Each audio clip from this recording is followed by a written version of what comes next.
بلوچستان کے شہر گنداخا سے ہمارے گدروشیا پوائنٹ کے نمائندہ فرید احمد کمرانی کی رپورٹ کے مطابق ہندو کمیونٹی کے بابا گرمکھ داس کی سالانہ 46ویں برسی کے حوالے سے ایف سی کے کرنل رضوان، اے سی اوستا محمد رمضان اشتیاق، ایس پی اوستا محمد حسنین وارث نے ہندو کمیونٹی کے مندر آمد اور سیکیورٹی کی صورتحال کا جائزہ لیا۔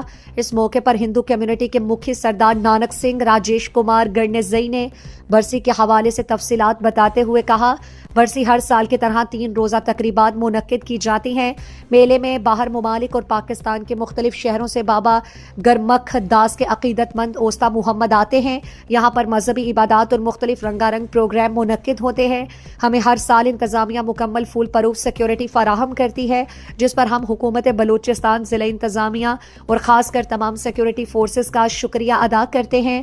اس موقع پر مکھی سردار نانک سنگھ نے ایف سی کرنل رضوان اور اسسٹنٹ کمشنر اوستا محمد رمضان اشتیاق، ایس پی اوستا محمد حسنین وارث کو مندر گردوارے کے چاروں اطراف کا دورہ کروایا۔ اس موقع پر ڈی ایس پی گل حسن بہرانی، ایس ایچ او عبدالرؤف جمالی، اوستا محمد لائن آفیسر انچارج محمد آصف قادری، سب انسپکٹر ظہیر احمد جمالی، دانش علی اور دیگر بھی موجود تھے۔